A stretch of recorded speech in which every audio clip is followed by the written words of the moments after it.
झाला शेवट हा गोड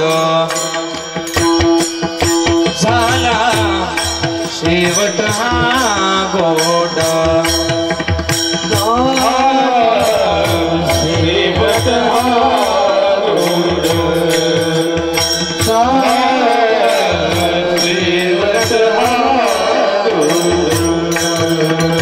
झाला शेवट हा गोड झाला शेवट गोड शेवट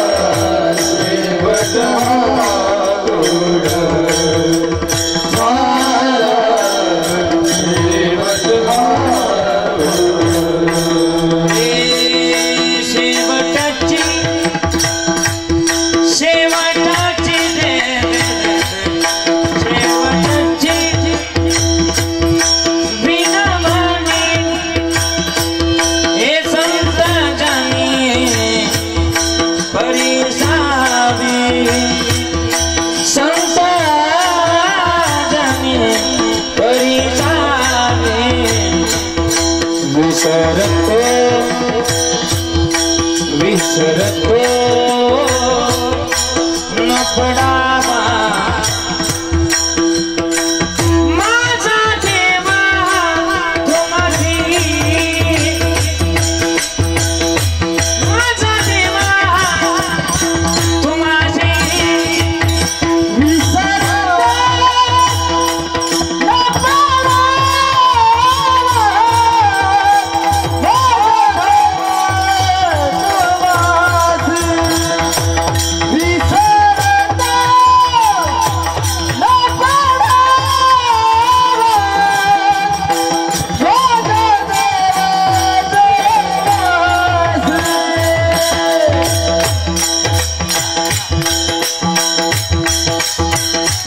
यासाठी केला होता त्याचा शेवटसाठी शुभ्रवा आज आमच्या या आईच्या कृतज्ञता सोहळ्यानिमित्त आपण या ठिकाणी सगळेजण उपस्थित आहोत।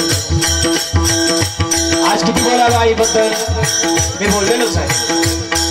आई ती आईच असते पण आई गेल्यानंतर काय वेदना होतात खरं तर त्या आमच्या लेकराला विचारलं तर ते सांगून जाते आई म्हणून आज आईचा शेवट खरं तर साजरा करतो आम्ही।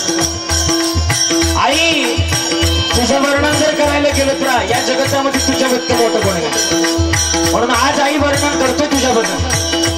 आज तू नक्कीच म्हणत असेल शेवट होतो भला माझा बहु गोड झाला आले निजाच्या बाहेर बेटे रघुमाईच्या बरा आणि म्हणून वर्णन आहे म्हणून शेवट तुझा गोड करतोय आई। 5 ते 6 महिन्यापासून कीर्तनाचे कॉल करत होतो 5 महिन्यापासून कीर्तनाची तयारी करायला चालू होती। हे आई तुझ्याबद्दल बोलण्या इतकं फारसं काही आहे 5 महिन्यापासून कॉल येत होते महाराज कीर्तनाची तयारी चालू आहे सगळ्यांना सांगतोय इकडे आम्ही आमचं कीर्तन करायचंय। आज आमच्या आईचा कृतज्ञता सोहळा आहे पण सोहळा गाजत असताना सोहळा साजरा होत असताना आज आपण या ठिकाणी सगळेजण आहे पण आज आमची आईच आहे म्हणून वर्ण आहे झाला शेवट हा गोड झाला शेवट हा